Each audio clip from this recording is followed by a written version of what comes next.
Nous sommes peu à peu en train d'arriver à la fin de ce merveilleux voyage dans l'épître de Paul aux Galates.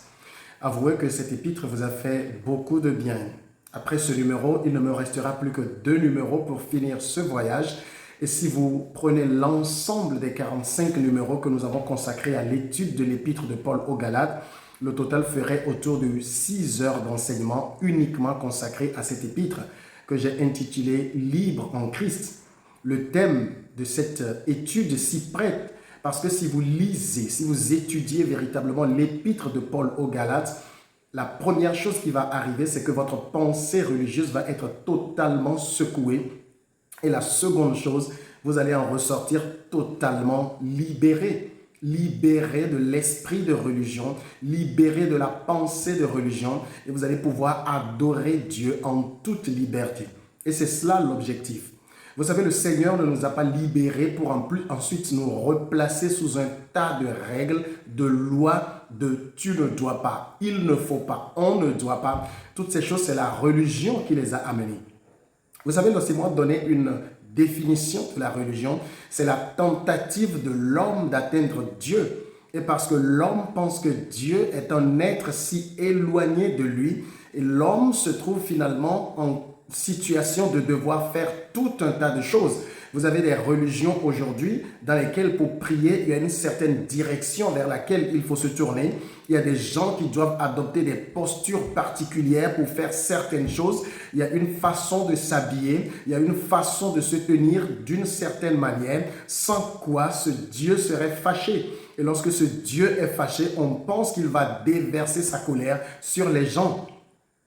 Et si vous avez encore cette mentalité alors que vous prétendez être chrétien, laissez-moi vous dire que vous n'avez même pas encore commencé le premier pas dans la vie chrétienne parce que vous avez encore une mentalité de légaliste et avec cette mentalité, vous êtes très loin, mais vraiment totalement éloigné de ce que c'est que le véritable christianisme.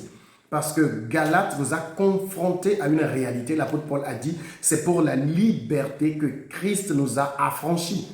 Alors le premier principe de la vie en Christ, c'est une vie de liberté et non une vie d'esclavage. Et il a précisé, ne faites pas de cette liberté un prétexte pour vivre selon la chair. Ça veut dire selon la loi, vous mettre sous des contraintes, sous des règles légalistes en pensant que c'est par ces règles que je suis en relation avec Dieu. Cela ne marche pas comme ça. Jésus-Christ a dit quelque chose de très clair dans Jean 14. Il dit « Nul ne peut venir au Père que par moi ». Et si c'est par lui que vous allez venir au Père, eh bien votre relation avec Dieu doit être basée sur cette relation intrinsèque, cette connaissance que vous avez de Dieu.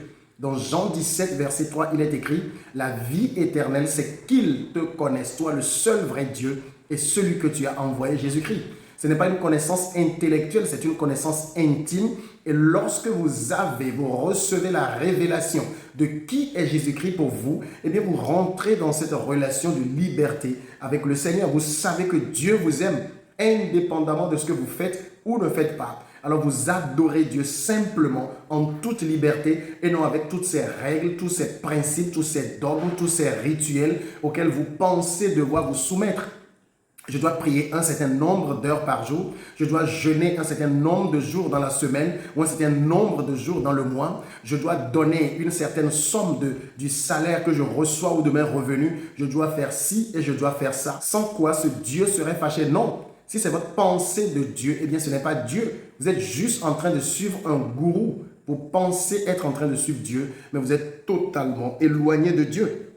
Nous nous étions arrêtés à l'épisode d'hier jeudi au verset 14 où l'apôtre Paul dit « Pour ce qui me concerne, loin de moi la pensée de me glorifier d'autre chose que de la croix de notre Seigneur Jésus-Christ par qui le monde est crucifié pour moi comme je le suis pour le monde. » Vous savez, lorsque les gens lisent la croix, ils n'y réfléchissent pas très longtemps, ils ne savent pas ce que l'apôtre Paul est en train de dire. Parce qu'il dit ici « Loin de moi la pensée de me glorifier d'autre chose ». Notre gloire, nous la tirons dans la croix de Jésus-Christ, de ce que Jésus-Christ a totalement accompli pour nous. C'est ce qui nous rend juste aux yeux de Dieu. Je vous ai dit que l'épître de Paul aux Galates et l'épître de Paul aux Romains sont similaires, à la seule différence que dans Romains, Paul a pris beaucoup de temps pour expliquer la doctrine chrétienne. Et je vais vous lire un passage dans Romains chapitre 1, Le verset 16, l'apôtre Paul dit, car je n'ai point honte de l'évangile. C'est une puissance de Dieu pour le salut de quiconque croit. Est-ce que vous avez déjà réfléchi à cette phrase? Il dit, je n'ai point honte de l'évangile. Pourquoi parle-t-il de l'évangile en termes de honte? Qu'y a-t-il dans l'évangile pour provoquer la honte chez les gens? Qu'est-ce qui est honteux dans l'évangile? Eh bien, laissez-moi vous l'expliquer de cette façon. L'évangile, c'est ce que Jésus-Christ a accompli sans vous, mais pour vous. Et donc, l'apôtre Paul est en train de dire aux Romains, je n'ai pas honte d'aller chez les Juifs, mais d'aller aussi chez les Grecs, chez les peuples païens et de leur prêcher que le salut en Dieu ne dépend pas de ce que vous faites ou ne faites pas. Quelles que soient les bonnes œuvres que vous pourrez accomplir ici, cela n'ajoute pas une seule virgule à votre salut. Cette idée est puissante et elle est même révoltante pour des gens. Tout ce que vous faites en bien n'ajoute rien du tout à votre salut en Dieu. Et tout ce que vous faites de mal, attention, je ne dis pas d'aller faire du mal, mais tout ce que vous allez faire comme des erreurs, si vous êtes né de nouveau, cela ne retranche en rien à votre part au salut. Vous savez, ce que je viens de dire simplement est révoltant pour des gens, mais pourtant c'est la vérité. C'est cela l'évangile. L'évangile ne se repose pas sur vous, il se repose sur ce que Christ a totalement accompli, mais pour nous. Verset 15 aujourd'hui, car ce n'est rien que d'être circoncis ou incirconcis, ce qui est quelque chose, c'est d'être une nouvelle créature. Vous savez, c'est une simple phrase, mais elle est puissante à l'époque de Paul. La circoncision était le signe identitaire de l'appartenance au judaïsme. Ne pas être circoncis, c'est ne pas être considéré comme quelqu'un qui appartient à ce Dieu-là, le grand je suis, le Yahvé. Ou si vous voulez le tétragramme, YHWH. Vous ne lui appartenez pas. Vous étiez loin de l'alliance. Vous n'aviez même pas le droit de citer. Mais l'apôtre Paul va dire de façon révolutionnaire que ce n'est rien que d'être circoncis ou incirconcis. Même si vous ne portez pas dans votre chair la marque d'appartenance, cela n'est rien. Ce qui est quelque chose, c'est d'être une nouvelle créature. Et savez-vous comment on est une nouvelle créature? C'est d'être en Christ. Est-ce que vous êtes en Christ? Si c'est le cas, vous êtes une nouvelle créature. C'est votre réalité dans l'esprit. Pas dans votre chair, pas dans votre âme, qui est votre pensée, mais dans l'esprit, vous êtes né de nouveau. Vous êtes totalement identique à Dieu. Rien ni personne ne peut changer cela si vous gardez l'espérance que vous avez en Dieu. Et cette puissance, ces paroles. Vous savez, rien de ce que vous faites ici n'ajoute absolument rien à votre salut. Bien sûr, il faut faire les bonnes choses parce que cela vous qualifie devant les hommes. J'ai l'habitude de donner cet exemple.